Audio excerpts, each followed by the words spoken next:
and pop this on our YouTube later on. There are a lot of you here today, so if you want to ask any questions, please pop it in the chat as we go, and then I can read it out to the speakers for like a little Q&A afterwards. You've all been put on mute. The little chat box, Liv's put pop any questions in here. If everyone can see it, the little chat box should be on the bottom. You can just press it and it will pop up on your right hand side. We've had a last minute speaker change. Joanna from My Sleep will no longer be talking, but we have the wonderful Helen Drake here, a nutritional therapist at Cytoplan, who has kindly stepped in at such short notice. We also have Wendy Garrett from Garrett Learning here to kick things off for us this morning, talking about implementing wellbeing practices in the workplace. So without further ado, Wendy, are you happy to start? Certainly am. Yes, thank you very much. Fab. Everyone okay? Can all hear me all right? Good stuff. Okay, welcome along. I'm Wendy Garrett from Garrett Learning, also being given the name of Wellbeing Wendy. So perfect link here today to talk about implementing some workplace wellbeing practices. Just a little bit about my background and who I am. I went off to university in Bournemouth and did a retail management degree in licensed retail premises. So very much hospitality, customer service based. And then started my training and development career back in 2012 and absolutely loved my journey to where I am now. I started Garrett Learning 3 years ago and absolutely love all this, being a member of the chamber since I started as well. So it's been really great. So thanks for having me today and giving me this opportunity to talk to you. So a little bit about Garrett Learning then. I offer leadership and management programs, one-to-one development, also a lot of the mental health first aid programs as well. So been delivering over the last 5 years, mental health first aid, the refresher course, awareness, and also going and looking into micro learning, so short bite-sized learning programs. That's a little bit about what I do, and a few of my clients that I've worked with over the last 5 years, so internationally as well, which is really cool. But I love, for me, it's about helping and supporting people and making a difference. So that's what we're going to be doing today. So we are looking at what is well-being, but to understand what well-being is a little bit more, I think it's important just to have a little touch on the signs and symptoms of poor mental health, and also about some of those wellbeing practices that you could implement. And I'm talking about things that are free to do, right through to things that maybe are going to cost a little bit more money. So it really does depend on if you're an individual sole trader or you're part of a bigger organisation. And then naturally with what I do, it's about some training and support that either perhaps I could offer and support you with, or it might be external as well. So first of all, what is well-being then? Down to the Oxford English Dictionary, it's about a state of being comfortable, healthy and happy. But it's much more than that. It's about thinking about us as an individual person, how satisfied we are with life. It's about, do we have purpose and meaning, the reason to get up in the morning, how we function, how we feel, and also about how we behave, because it all kind of interlinks with our well-being and our mental health as well. And let's chuck physical health in, because it's all combined all together. So well-being is really important. We want to ensure that our workplaces are places where people feel comfortable. They want to come into work. That's about the people around us, the connection with others, but also about, you know, our actual area around us. You can't see in my little box office room here, but I've got 7 plants, because for me, that's really, really important to have those around me, because they make me feel good. Lots of natural lighting and comfortable conditions to be working in. But it's about who we are, what we do, our job, our purpose, and who we're connecting with as well. Now, sometimes our well-being can help our mental health. It can keep us well, mentally well, but also we can have poor mental health as well. And we're going to have a look at those signs and symptoms in just a moment. Because first of all, before we do that, is I just want to acknowledge a report with you. I'm going to pop the links to this all in the chat box as well as we go. Now, this is a report from Deloitte. It was in March, April 2022 that this report was written. And it was about poor mental health and what it's costing UK employers. And from 2019, it was 45 billion, and it's gone up to 56 billion pound a year. And that's looking at things of where people are off work. We need to provide those extra services for people, pay their sick pay, perhaps getting agency staff, perhaps maybe needing to recruit new people, time off work, absences, presenteeism, for example. And the report also found that 28% of employees either left the job or are planning to leave their job, and 61% of those were citing that it was poor mental health is the reason that they're leaving. So it's really important that we look after our teams. We also need to look after ourselves as well, because it's a huge problem, you know, and there's lots we can do to help support people and keep them feeling comfortable at work, feeling supported at work.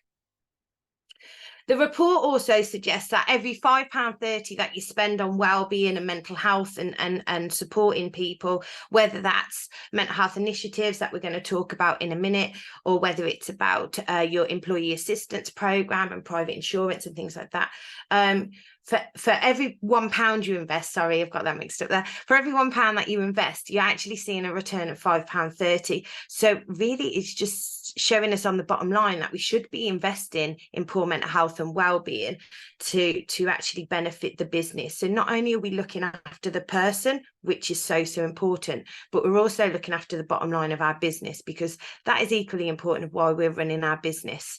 And actually, if we look after our people, they tend to then look after our businesses as well. So it's really key. So what does poor mental health look like in our team, our staff, perhaps in ourselves? So it could be that we see some changes to their behaviour. Change is key in a person. If we start to see some change, it's worth exploring, having a conversation, a supportive conversation to find out how they're doing and what's going on for them. We don't live in the world anymore where I used to, when I first started my career, you leave your problems at the door, Wendy. When you come into the office, you're in work mode. And then when you finish at 5 o'clock, then you go back to your outside world. We don't live like that. If the pandemic has taught us anything, it's all merged, it's all combined. And we now bring our home life into the workplace. And actually, we can get support with that if we know what's going on. So we've also got maybe people displaying extreme mood changes, perhaps different reactions that are not normal to them, maybe outbursts. Perhaps from a work perspective, we're seeing lower productivity levels. Well, instead of actually going down a disciplinary route with them, let's find out what is going on for that person, have that supportive conversation. We've noticed a change, you're missing deadlines, you're not producing as much as you once did. What's happening? There might be increased errors and accidents, changes to eating and sleeping patterns. Fair enough, you might only notice that with people close to you, but people might talk about it. I'm not sleeping well, or, you know, you see lunch times and social activities not eating, or changes to their eating. Maybe there's not much interest in the job, the projects that people are working on, or they're withdrawing or not putting themselves forward like they once did. Again, that change is key. Increased absence, irrational fears, paranoia, anxiety, confusion. Perhaps they're not able to concentrate. Perhaps we also might notice that people are increasing drugs and alcohol and substance use to try and cope. And also not being able to cope with stress levels. And our stress bucket changes, you know, what we're able to cope with can change over time as well. So those are some of the signs and symptoms of poor mental health at work. And it all links in where wellbeing can really help some elements of this. I appreciate there's different levels and scales of poor mental health and conditions. But let's just focus on the wellbeing about keeping us well at work. For me personally, it's about connection with others. I've gone from working in a busy office with 60 people to being made redundant, to starting up my own country and being country.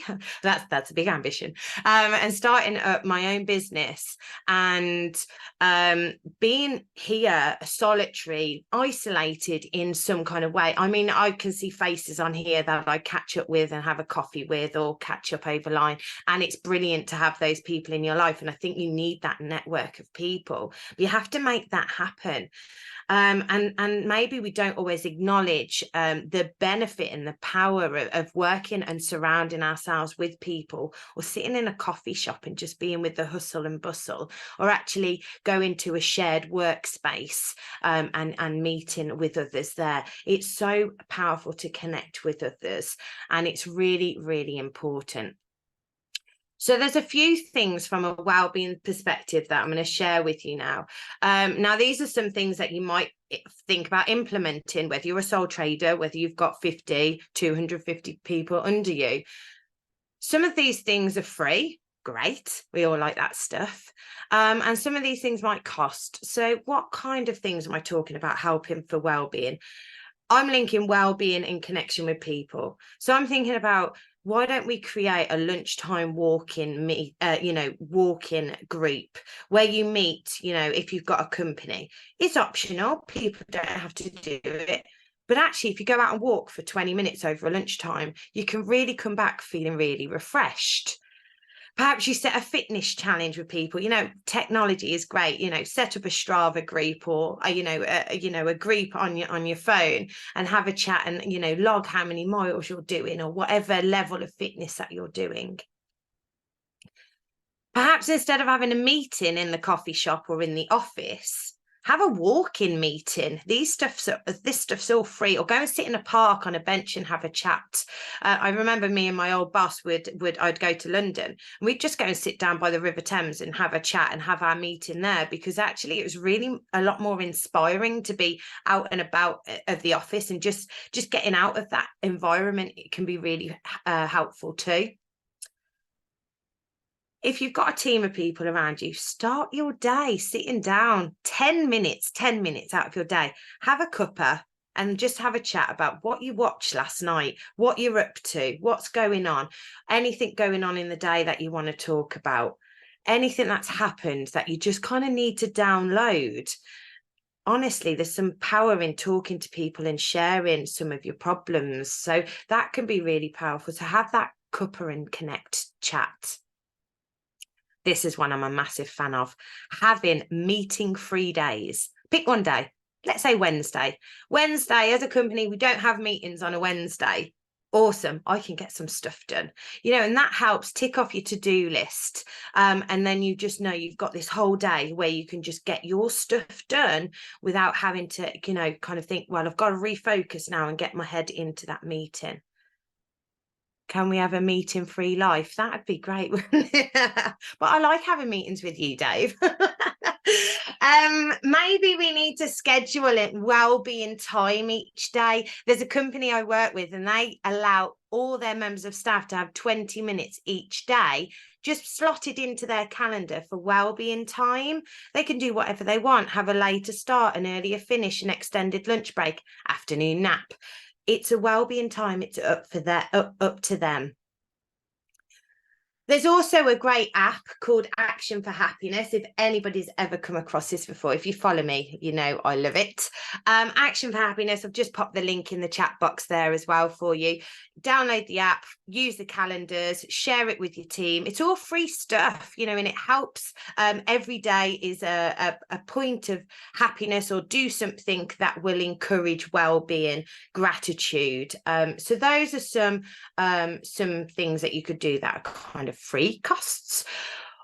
Also, make sure you take a break. Take your lunch breaks. Take your annual leave. It's so important. And if you're eating at your desk, just try once and eat it somewhere else. How do you feel? See a few of you smiling there. So I guess that's life sometimes.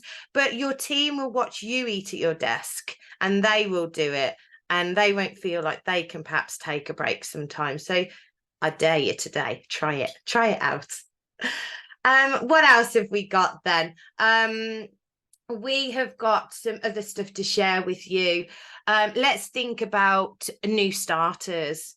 Set them up as with a buddy, so they've got somebody to talk to connect with, even virtually, that each, every couple of days, once a week, they check in. They will learn more about your company if they've got a buddy, because they feel like they can go to them. You might want to introduce a wellbeing forum. I feel like I'm just throwing loads of information at you here as well. So I'm just going to keep going now because I just feel like I want to give it you all. Introduce a wellbeing forum. Who's passionate about well-being in your business? Get them together. Get them to talk to their teams, their peers, their colleagues, the other people around them. What, as a company, do they feel they need that will help support them in the workplace? And what can you then put in place? I'm going to give you a little heads up. Get somebody senior bought into this as well if you can, because you need them behind you to push certain things through. I can't stress that enough. If you're struggling, just keep going. I did. I kept going and I got there in the end. It took me a couple of years. Just keep going with anything that you're really passionate about. Could you introduce wellbeing days where instead of people phoning in sick, or mental health days, instead of phoning in sick and I'm calling in sick because I've got a bad back today, but really I've got crippling anxiety or severe depression and I just can't go to work today, can you allow your team to phone in and say, actually, I'm calling in for a wellbeing day today. I know I need one. No other explanation, and allow that, because actually you're taking away the stress from that person if they have that authorization to be able to do that. Also, perhaps we could think about having to help our well-being. We're not just, our purpose isn't just work, is it? It's not just about what we do every day. We have different interests. I've once previously volunteered at a cafe, and it's great, again, connection with people for me, and love that. So I used to volunteer at a cafe. Also, if you know, at Christmas, like, they do the shoebox appeal, and can you offer people like volunteer days where they can take, I don't know, 2 days off a year to just do something outside their normal routine? Because actually that generates a lot of creativity and energy in that person to be, one, allowed to do that. Giving to people, giving back to the community can be really impactful for an individual as well. Could you build that into your wellbeing strategy or your wellbeing policy? So that kind of brings us on to some of the compliance stuff, really. And first of all, we need to make sure our policies are inclusive, that they are updated on procedures, and that they cover well-being, that they cover mental health. So have a look at those, get that on your to-do list. Are they still fit for purpose? Have a look at those. We can also implement a stress risk assessment. It's from the HSC, the Health and Safety Executive. It gets you to look, we risk assess our display screen equipment, our building that we work in, our facilities, our table, our chairs that we use. Stress is a huge part of our lives and our working lives. So are we actually risk assessing what is stressful, and are we being proactive or are we being reactive about it? Are we telling people what we've got out there to help support them and what to do and what services we have available? So the link in the chat box for a stress risk assessment is there. Take a look, use it as a template, make it flexible, work for you and your organisation. We've also got as well wellness action plans. These are awesome. The link again in the chat box. A wellness action plan is about putting kind of the responsibility of well-being back and their mental health back onto the individual person. You invite them to create and work through this action plan, and it talks about what are your stresses, what are your what are your stresses, what are your triggers from a mental health perspective, what do you need for yourself to keep yourself well, what do you need from each other's. It's a really great document. I really think it's a great one to have, but not only do it for your team, do it for yourself too. It's really important that we do look after ourselves. And then finally, it would only have been right to talk about training, because that's what I do. So I love training and development. I love the confidence the programs give you. And if anybody is interested in becoming a mental health first aider or running any programs in your business, I'm just going to pop those on the screen now. If you book in, please feel free to take a photo of this stuff. Please feel free to email me, and I will put all my contact details in the chat now. If you want to have a chat and talk about anything, please do. And if you book by the end of next weekend, you'll definitely get some discounts on some of those training packages that we've got, whether it's for individual one-to-ones to be a mental health first aiders, or a champion to really raise the awareness of mental health in your workplace, or perhaps it's like a lunch and learn program for your team. So I could do lots of stuff, very bespoke there. And if you want to book in a chat with me, I have a cuppa and call. I will just pop that link in the chat box now. And then the last couple of things really is something new I'm working on. So not only is running one business busy enough, I'm going to try a second one. And this is all about creating wellbeing work retreats. I actually went on my first one last week with a couple of friends down to Weymouth. I cannot recommend it highly enough. I took myself away from my box office here, went to Weymouth, and went and worked away with a couple of people for the week. And it was fantastic. So I'm doing another trial one in November, and I will be launching in January. So if you want to know a little bit more about those and the benefit of them, just get in touch. That's fine. So I do invite you for a coffee and chat with me, or a cuppa in my world. So if you want to have a chat with me, talk through anything, and that's what I'm here for. I absolutely love all this stuff, and could probably fill the whole hour, but I better not, because Helen is going to take over shortly. So thank you very much. If you want the copy of the slides or any information from today, I will just pop the contact link to my website. So if you do want anything, just sign up either to the newsletter or the contact us, or just drop me an email, and I can help support you and have a chat with anything to help you in your businesses. So thank you for listening to me today. Finally, I've actually smashed it. It's on time, 10:28. So thank you for your time. Thanks for listening today, and good luck in what you're doing. Keep making a difference, keep having those conversations, and thank you all for your time today. Cheers. I'm Wendy Garrett Learning. Thank you so much. Wow, Wendy, that was fantastic. Well done. Does anybody have any questions for Wendy?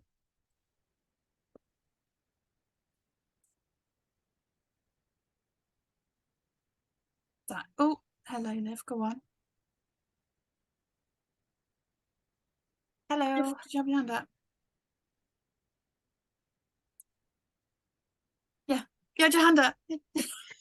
No, I did the little clap hands emoji. I thought you were like me. I've got a question. No, not me. Okay, no, that's fine. Dave's got his hand up though.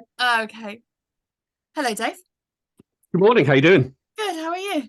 I'm good, thank you. Wendy, that was brilliant. Thank you so much. And I know we've chatted before about your kind of workations thing, which is brilliant. And I'm off with my coach the end of this month to Wales, which will be brilliant. But we'll probably eat ice cream and not get much work done. My question is a simple one. I work for myself, obviously. I can do, because no one's going to employ someone who looks like this or sounds like this. I can decide what I want to do in my time, so I can look after my own well-being. But if you're working with somebody in a busy company or a busy business, and you add more of this stuff to them, probably one of the things they're going to turn around and go is, we really don't have time for this. How do you counteract that? Ooh, really good question, Dave. Thanks Welcome. so much. I think it's about talking with that individual. It's about that going back to connection with that individual about actually what's going on right now. And I love the question of what would be helpful to you right now? What would make life that little bit easier for you? Whether it is from a work perspective or a personal perspective, what would actually help right now? And I mean, this stuff all sounds really overwhelming, and you're thinking, how can I implement all of this stuff? You can't implement everything. It's about taking the things that will work for your business. And that's why a mental health forum group is really good, because you find out what your team want or what your team need, but it's all about the individual as well. Because Dave, you're similar. I work on my own, you work on your own. We will both need different things to help us during our day, during our week, and that goes for all of us on this program today. So it's that connection with that person. What do you want? What do you need? And actually, there's a benefit in just taking yourself away sometimes and giving yourself some time to breathe, and rest and reflect, and actually building that into our day is really important, to identify what we need. Because if not, we just keep going, and then perhaps we go into that burnout, and then that's a whole nother webinar. But and it's really important that we just acknowledge that before we actually get to that level. So we should make time for our well-being. We should make time for self-care, and self-care is anything that makes us feel good. So if we can't get it into our working day, can we just carve 10 minutes out somewhere, 10 minutes, just to focus on us and give ourselves a little bit of space? So it's not about doing everything, just doing what would be helpful at the time for that individual. And it changes as well. Thank you. That's really useful. And I'm just thinking about it from my perspective with the people I work with, the healthcare professionals. My background many years ago being A&E, if you said to me, can you carve 10 minutes out of your day? I probably would have pulled some interesting faces and said some very interesting words to you, but you're absolutely spot on. Small stuff is huge. We don't need big solutions to big problems. We need small solutions to big problems. So thank you. Thanks, Dave. Fantastic. Thank you, Dave. Does anybody else have a question for Wendy before we move on to Helen? Okay, fab. Helen, I can't say. Oh, there you are. Hello, right in front of me. Hello. Hello. Would you like to go ahead? Yeah. So are you sharing your screen? Oh, it's disappeared now. It was here a second ago. There it is. It's not on my first page. I'm just going to hide me because otherwise I find that distracting. Okay, thanks very much for inviting me along to talk to you today. And it was really nice to listen to Wendy, because I really feel like sleep plays this massive role in general well-being, but particularly well-being and also productivity in the workplace. So although it may be much more an onus on the individual to support their own sleep, there's certainly things we can do as businesses to support that as well. So hopefully this is going to be really useful for you. So I'll just introduce myself. My name's Helen Drake and I'm a nutritional therapist. I work for Cytoplan, who are a food-based supplement company, and they're based in Hanley Swan, although I work remotely. So I'm coming to you from the wilds of Kent at the moment. So my background was in biological science, and I worked in research for 11 years and then retrained in nutritional therapy. I did a bit of lecturing and private practice, but I've been with Cytoplan as their clinical education manager for 7 years now, and I've just finished my master's in transdisciplinary practice. And I did a 3-hour session on sleep just over a year ago. So I'm aware I need to condense it down to 20 minutes. Obviously, I'm not going to include everything that I spoke about in the 3 hours, but hopefully I will manage to keep it within the time limit. But it is a subject that I'm really passionate about. It was actually, I was getting really poor sleep because I wasn't particularly satisfied in the job I was doing at the time. And so it was actually sleep that kind of got me into nutritional therapy, and it's nutritional therapy that's really helped me improve my sleep as well. But I'm going to kind of talk more about why sleep's important, how we sleep, and then some small interventions that we can utilise to help to support our sleep. But if someone is really struggling with, you know, if you've got real significant sleep issues, insomnia, etc. There's a lot more that we can do. So I have got my email address up at the end, because there's a lot of interventions that we can do within diet, lifestyle, nutritional therapy, supplements that can be really supportive. But I'm not going to talk about those too much. I'll touch on them today and a few things that you can do. This is an excellent book if anybody is really interested in sleep, by Matthew Walker, a book called Matthew Walker called Why We Sleep.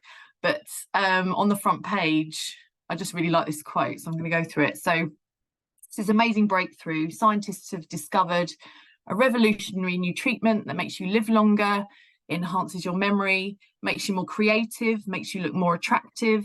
It keeps you slim, lowers food cravings, it protects you from cancer and dementia, it wards off colds and flu, it lowers your risk of heart disease and stroke, and not to mention diabetes. You'll feel happier, less depressed, and less anxious. Are you interested? So if there was a drug that did this, it would be absolutely flying off the shelves. But sleep is so fundamentally important for well-being. It does all of these things, lowers your risk of disease, particularly important for mental health issues, but just really great for overall well-being. So it's really important that we, when we're looking at the well-being of ourselves, but also our employees, sleep is a really important aspect of that. And we used to talk about, well, I still do sometimes, but that we consider, if you're in the health industry, there's 3 pillars of health, and that's sleep, exercise, and nutrition or diet. And I used to think we used to talk about that as the 3 pillars, but fundamentally, I feel that sleep is the foundation that the other 2 pillars stand on. If sleep doesn't go well, we actually then don't exercise effectively, and we also, our eating habits tend to go out the window, and then that drives further poor sleep, that drives further poor eating and more sedentary lifestyles, and that drives poor sleep again. So we can get in this real vicious cycle of ill health and poor well-being. And if we can sort of get to the fundamentals and support sleep, we can have a really beneficial effect on the rest of health. And sometimes with clients, obviously I'm a nutritional therapist and I'm very concerned about, you know, making sure that everybody gets adequate levels of nutrients and et cetera, balanced blood sugar and all those things that we do. But I do find if someone has poor sleep, if I can get that working first, then you can get a knock-on effect on everything else, because people are less, after a bad night's sleep, they're less motivated to go out and exercise, go for a walk, or eat well. And actually, poor sleep will drive things like sugar cravings. You actually consume 300 calories more after a poor night of sleep as well. So yeah, it's not a separate entity. And when I stopped sleeping, I felt absolutely terrible. So I had a period of insomnia. I was certainly more anxious, probably quite almost depressed. I gained quite a lot of weight. And I think everybody probably here who's had I'm sure we've all had bad sleep at certain points, knows how you feel the next day. You feel pretty terrible. So we want to support that as much as possible. So why do we sleep? And this is not an exhaustive list. And sleep scientists don't fully understand everything that happens when we sleep. But it's so, so important for the whole body, but particularly, which would make sense, cognitive function. So we cycle through 2, and you've probably heard of these, 2 different cycles of sleep. There's non-REM and there's REM sleep. So REM stands for rapid eye movement. So when we're in REM sleep, you can almost see the eyes moving behind the eyelids. However, the rest of our body is almost completely paralyzed. So we don't move in REM sleep. And there needs to be a balance between the 2. And throughout the night, we have more, our sort of ratios between the 2 changes. But what non-REM sleep does is it helps to consolidate memory, but it also, and this is really important, gets rid of information that we don't need. So it kind of goes through, it's actually a sort of snipping action where it cleaves synapses within the brain. So it's like we don't need to remember that information, and it gets rid of it. And REM sleep is much more about new connections within the brain. So it supports synaptic plasticity, which is really important for learning and maintaining sort of these synaptic processes, which means we have what we call a very plastic brain, which means we're able to learn new things more effectively. And the balance between the two is really important because we need to make new connections, but we also need to get rid of old ones. And there are absolutely multiple functions. The other thing that happens when we sleep is that we kind of get the immune system comes in, it almost does this kind of wash of the brain. This is a very simplistic way of putting it, but it comes in and clears out, and it clears out a lot of waste products. And particularly one of the waste products that it's very effective at clearing is beta amyloid. This is a protein that builds up in the brains of patients with dementia. Everyone will create some beta amyloid during the day, and that's fine. That's generally what happens. But it's when we get this imbalance between the clearance of beta amyloid and the buildup of it when we can see progression towards cognitive decline. That's not the only thing that happens at all in cognitive decline, but we can already see just from that little snippet how protective sleep is for cognitive function, particularly as we age. So it's essential for cognitive development and maintenance. It's also evolutionarily beneficial and has allowed social and cognitive development. And interestingly, when man created fire, we were able to, before that, we had to sleep in trees to be safe from predators. When we used to came down from the trees and lit fires, we were able to sleep around the fire, which meant we could sleep on the ground, which meant we could go into much more deep REM sleep, because obviously if our body's paralyzed, it's quite difficult to sleep in a tree. You just fall out of it. So when we're able to sleep on the ground, we had this massive evolutionary kind of spike where our brains were sort of soaked in REM sleep, and we had much greater cognitive development during that time. And we all have a circadian rhythm. I'm going to talk about that in a minute, but even bacteria who don't have a brain at all, but they have a circadian rhythm. So we're going to talk about that. It's very gene regulated. So what are the consequences of poor sleep? Interestingly, after 10 days of only sleeping 7 hours a night, and a lot of people will think that's absolutely adequate, it has the same consequence as if you've missed a full night's sleep. So it is, and the kind of general rule of thumb is 7 to 9 hours. That's going to kind of depend on the individual, but really so much research has been done. 8 hours is still the kind, the holy grail of sleep. And the brain can't get this back. There's lots of knock-on impacts of this, and this isn't, again, an exhaustive list, but poor concentration is the immediate issue. So we actually see increased driving accidents, and it's actually more dangerous than drunk driving. So driving without sleep is more dangerous than driving under the influence of alcohol.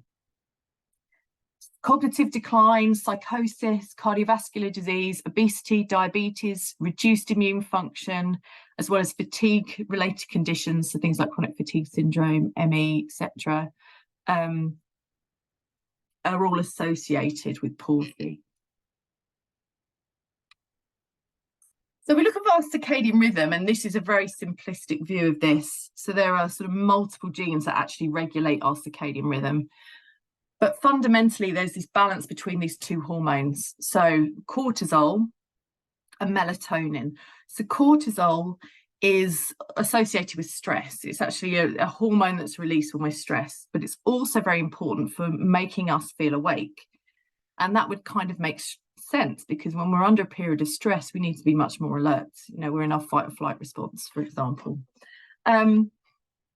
So our cortisol levels increase throughout the day. They start increasing around about 2-3 o'clock in the morning, and then they sort of peak mid-morning and then start to decline throughout the day. They're around about their lowest around about 11 p.m. And people that particularly stress and they can have dysregulated cortisol, might actually feel tired all day, so they've got low cortisol levels, and suddenly they feel amazing in the evening because they should have low cortisol levels at that point, and then they then struggle to sleep. So you can get stress is a major driver of poor sleep. Cortisol works in opposition to melatonin, and melatonin is our sleep hormone. And also individually, melatonin has loads of benefits to the brain. It's antioxidant, it supports the immune system function, but it also reduces inflammation. It's a really lovely hormone when we want to be supporting melatonin levels as much as possible.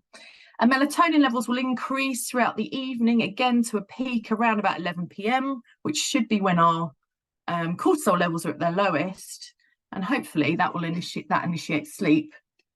Our melatonin levels drop off throughout the night, our cortisol levels start to increase, and that wakes us up. That's a very simplistic way in which our circadian rhythm works. Melatonin is released by the pineal gland in the brain, and the pineal gland recognises when levels of light drop, so it recognises when it's dark, and that initiates the production of melatonin within our brains. And we fight against that as human beings. You know, modern society is constantly fighting against biology.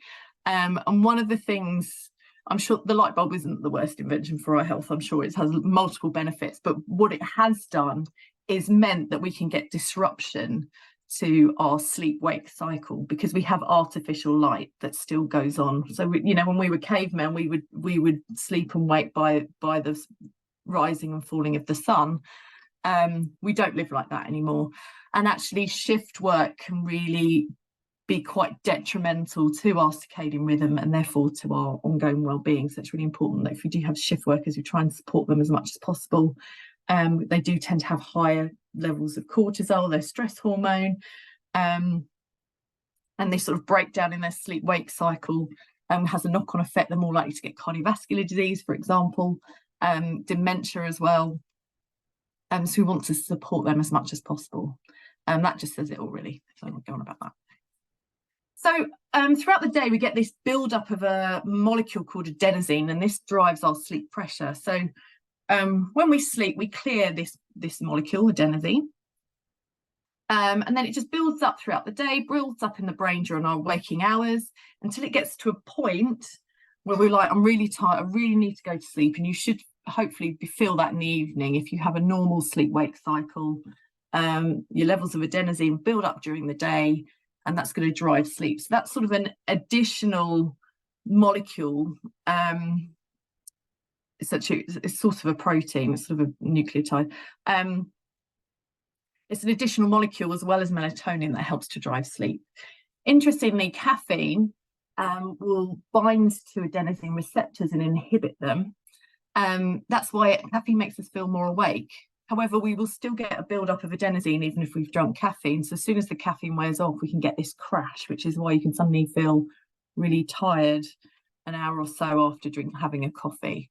There's other things it does as well. It interferes with adrenaline and blood sugar, but we won't go into that.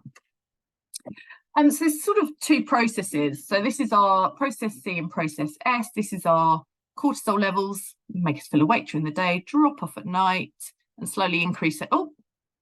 Slowly increase throughout the night until we wake up again. And at the same time, we've got this increase of adenosine, and preferably if we're in a normal circadian rhythm, in the evening we have this biggest distance between our cortisol levels and our adenosine levels, and that can drive sleep. So maintaining a regular or routine sleep-wake cycle can be really, really helpful in supporting sleep going forward, because it helps us get in and regulate this circadian rhythm. And it is best, unfortunately for some who tend to be night owls, it is best to go to bed around 10-11 p.m. That's when we have the greatest difference between these two, between cortisol and adenosine. So just until that melatonin from sideway, because there's lots of things you can do to help support melatonin production. Melatonin is made from our feel-good neurotransmitter serotonin. So serotonin is associated with mood, and it's kind of good. We call it a feel-good neurotransmitter. If you take antidepressants, it's usually serotonin that they're targeting. They try and increase the levels of serotonin in the brain. Serotonin itself can't cross the blood-brain barrier, so it has to be made within the brain. However, it's made from an amino acid. Amino acids are building blocks of protein. There's 20 different amino acids. Tryptophan is one of them. So tryptophan comes from dietary protein, although you can also supplement tryptophan.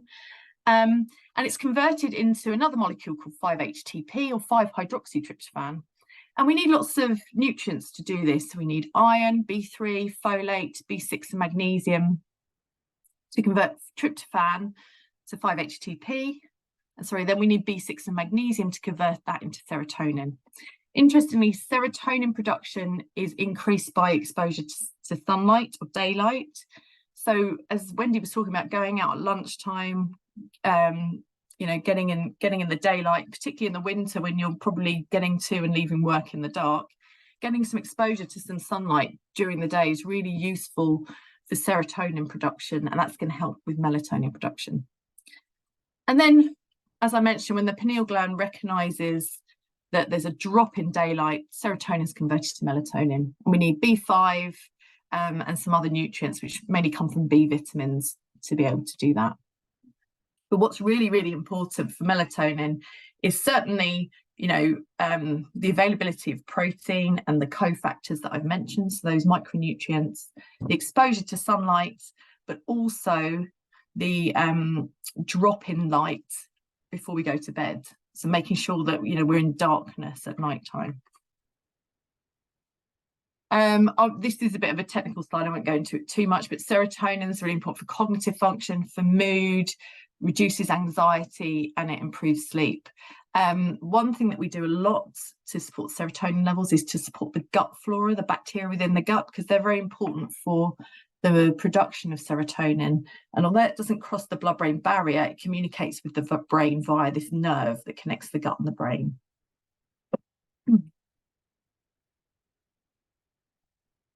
And particularly if there's depression, if you're seeing things like depression, anxiety, but also sugar cravings, that can often be a sign of low serotonin, and that can certainly have a knock-on impact on sleep. The other neurotransmitter that I want to talk about, this is my favourite one, is GABA. This is it's called an inhibitory neurotransmitter. It's associated with calm. So serotonin is like feel good, and melatonin initiates sleep. GABA is really important for helping to maintain sleep because it sort of it's been shown it's associated with sort of more calming brain waves, and it's in a state of relaxation. So again, GABA is made from an amino acid, glutamine. So we need food protein and we need hydrochloric acid to break down the protein to get glutamine. Glutamine's converted, you don't have to worry about this conversion too much, but converted into a product called glutamate. And again, that can cross the blood-brain barrier. And then B6 and taurine are important cofactors for the production of GABA. GABA is our calming neurotransmitter. So I tend to find if people, and this isn't an exact science, but generally, if people have trouble initiating sleep and getting to sleep, it's usually more of a melatonin issue. If they have trouble staying asleep, it's more of a GABA issue. However, other things will be important as well, like cortisol levels, your stress levels, which can inhibit particularly the production of melatonin. So GABA calms nerve activity, elevates mood, reduces anxiety, and improves sleep. And again, the gut flora are really important for the production of GABA as well. So I'm just going to go through some good, so that's how we get, and that's sort of, how sleep actually happens from a biological, biochemical perspective. But I'm going to talk about some good sleep hygiene, and these are things that you and your employees can have a look at. So hopefully, as mentioned, hopefully that makes sense from what I was talking about before with the circadian rhythm. Keeping a regular sleep cycle is really, really useful for helping to initiate sleep. And if anyone has sleep issues, and I know it's difficult because sometimes, at the weekend you want to be up later, you want to sleep in, and then you can just get out of balance. So one of the things people say is if you are having sleep issues, doesn't mean you can never have a lie in generally, but if someone's having poor sleep, make sure you get up at the same time every day. Don't try and make up for it in the morning. You need to kind of get back into this rhythm as much as possible. So having a regular sleep time, a regular routine, try and wake up naturally. It's not always that easy. Again, particularly if you've got early train to catch, etc.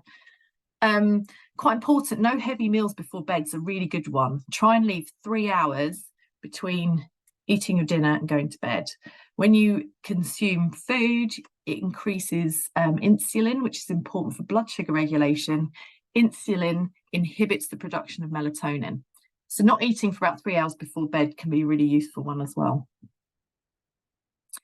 Keep the bedroom for sleep only and intimacy, but you know, people that watch TV in bed before they go to sleep, that can be, you're looking at all this blue light, which is inhibiting your melatonin production.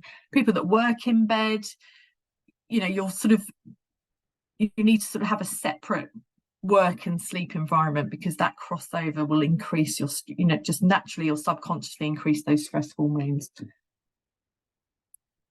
And yeah, avoiding blue light before going to bed is really important. So blue light, and you can get apps on your phone that reduce the levels of blue light, but blue light that comes from most screens, so a laptop, a phone, a television, will inhibit the production of melatonin. The pineal gland will think it's still daylight, so it will stop the production of melatonin.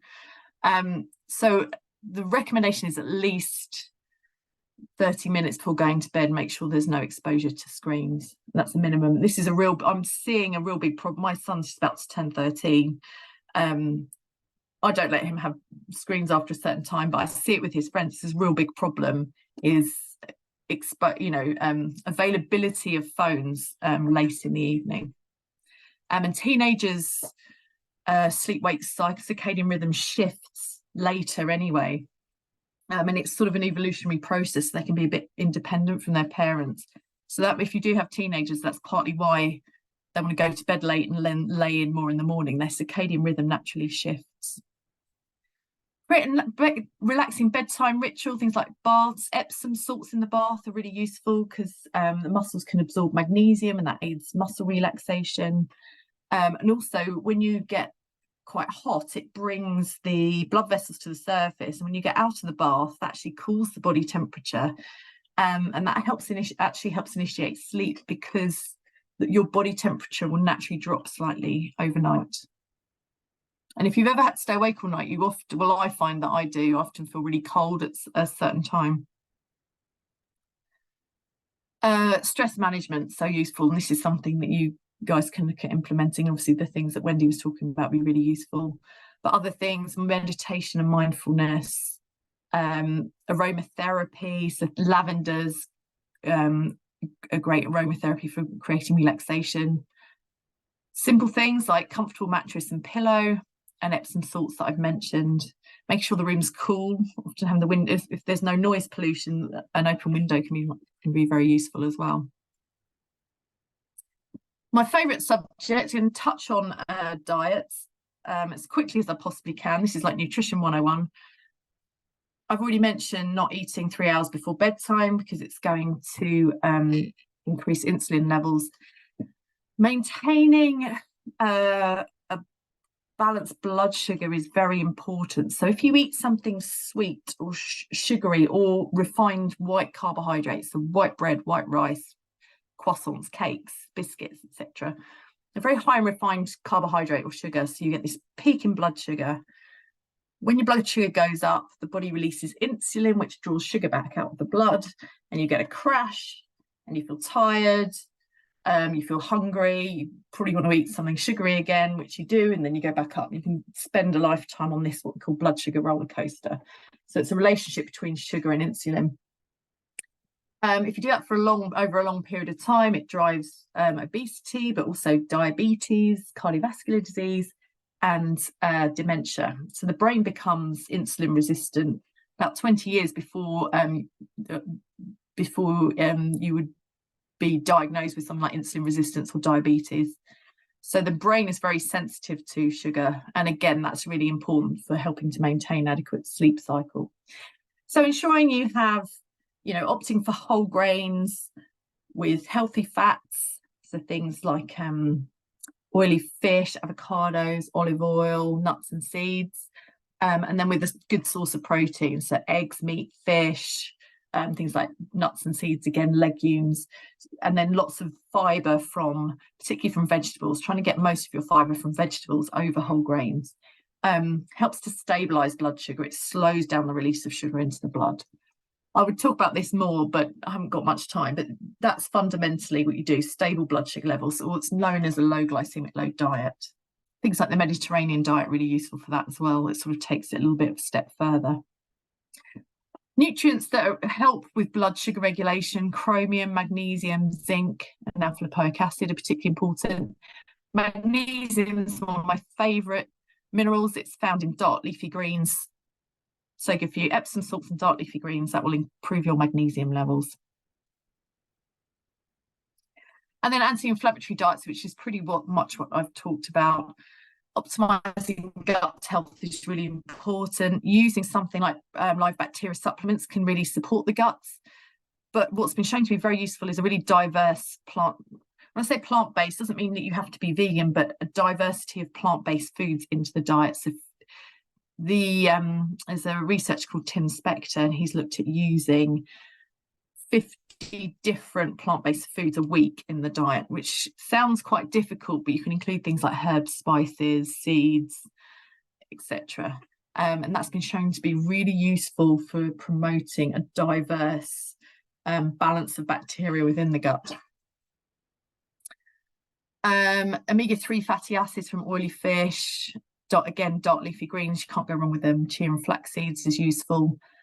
Anti-inflammatory foods, turmeric and ginger, very anti-inflammatory. So is vitamin E, so avocados are very useful.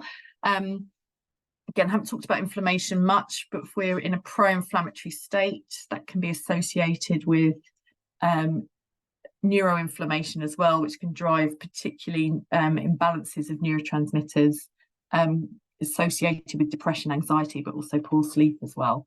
So an anti-inflammatory diet is really a good idea. And also, sleep will drive sugar cravings. When we have low sleep, we want to pick up that energy. Sugar gives us a really quick burst of energy, so it drives the craving for sugar. The other reason why we crave sugar is because if we have low serotonin, we need a bit of carbohydrate to transport 5-HTP, which is the precursor to serotonin, into the brain. So if our serotonin levels are low, which they could well be if we're associated with poor sleep, that can drive sugar cravings. We also, when we don't sleep very well, get a reduced level of our hormone that tells us that we're full, our satiety hormone known as leptin. So as soon as we get in this cycle of poor sleep, it's often driving poor dietary choices. I'm also trying to rely on stimulants such as coffee, tea, etc. Just quickly, alcohol tends to interrupt sleep, particularly REM sleep, decreases overall sleep quality, that can result in a shorter sleep duration, and also increases the risk of sleep apnea as well. So a lot of people will rely on alcohol before bed to help initiate sleep, but unfortunately you don't get such good quality sleep when you're drinking alcohol. So I'm not saying, you know, never ever drink alcohol, but it's a really good idea not to use it as a crutch for sleep. Not as exciting possibly as having a nice glass of wine before bed, but calming herbs and teas can be really useful, particularly chamomile, lavender, passion flower. Yeah, there's loads of different ones out there, and I do quite like a nighttime tea before I go to bed. So there's lots of different choices out there for different teas that you can use. Pukka do a really nice nighttime tea actually, which tastes very nice. There's loads of other things we can do, but these are sort of generally the best tips. I've already mentioned all these, but I'll just go through them. Eat no less than 3 hours before bedtime. Avoid alcohol before bedtime. Cut down on caffeine throughout the day. It's important to drink enough water, but not too many liquids in the evening. That can interfere with sleep. For some people, having to get up in the night to go to the loo. Tryptophan and magnesium-rich foods. I've mentioned dark leafy greens. Things like turkey, walnuts, bananas, oats. They're quite random. You can Google them, look them up. Are rich in tryptophan, which is the precursor to serotonin. So those can be really useful as well. Smoking can interfere with sleep as well. Didn't mention that. Exercise, so important, but if someone's having sleep issues, it's a good idea not to exercise late in the evening, because that can actually increase some of our stress hormones in the short term, so it can interfere with sleep as well. There we go. I don't know, that's it. I'll stick my email up there because I know I sort of bombarded you with loads of information very quickly. We do a free online health questionnaire. So if you go to Cytoplan websites, it's cytoplan.co.uk,